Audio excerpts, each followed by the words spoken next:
Can you give any examples of new concepts that provide historical immersion? Yeah, there's plenty of examples here. We've been trying to... What we've learned in our recent games like Rome and EU3 and Nomine and so on is that immersion is everything. So what we've done is that to make sure that every tech for the major powers have basically unique names. We have different party names. You have, depending on which different country you play, you have different skins and different colors. There's even different music styles that are playing depending on which country types you're playing. It's all about creating the historical immersion so that you feel it's really, really different playing the Soviet Union compared to Germany.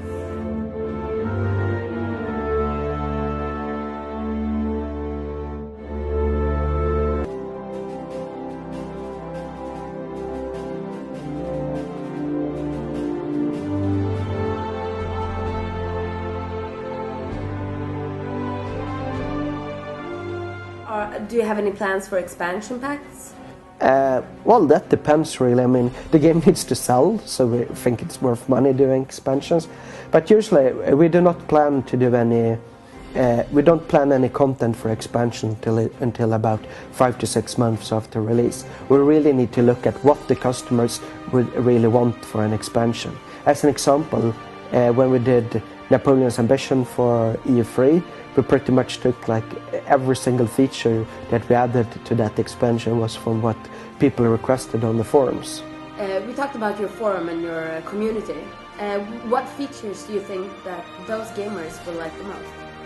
That's hard to tell. Either they will love our new combat system, which have these different frontages and different types of reinforcements or so, or they may be like real advanced strategy players that you know the old saying, amateurs study tactics,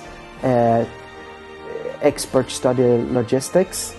I think our players will really love the logistics systems we have in our game. That is the most advanced and realistic and most fun logistic system in a game ever. As an example, logistics and supplies and fuel has a huge network over the game depending on the infrastructure you have, the needs of your units, depending if you're offensive.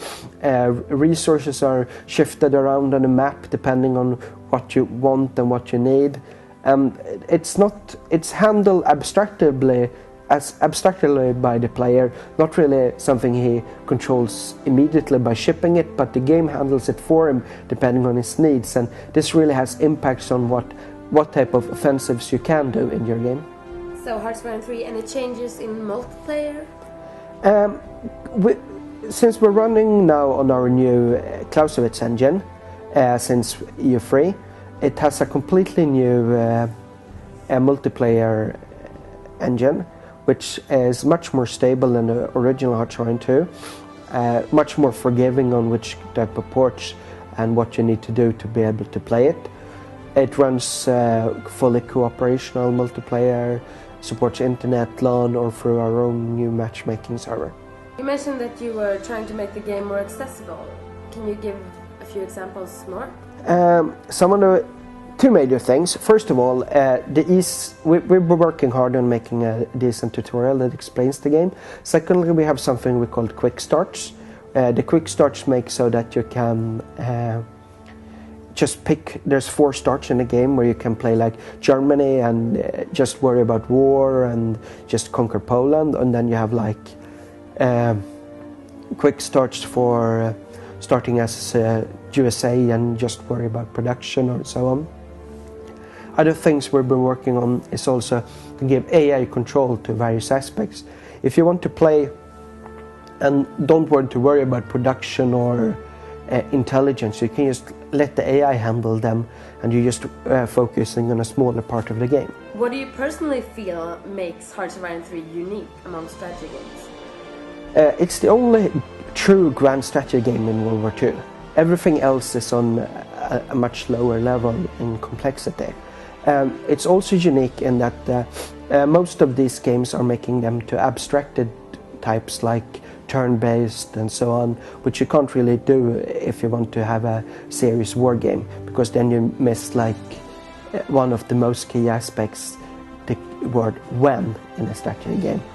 It's also unique in that it's the only grand strategy game that actually takes into account things like politics, production, technology, diplomacy, logistics, intelligence, and so on. What can you tell me about modding possibilities? In Hearts 3, which runs on the Clausewitz engine, is even more customizable than what the Hearts modders are used to.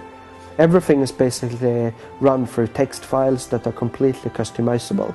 The map is also created out of bitmaps, so a modder can basically do whatever he wants.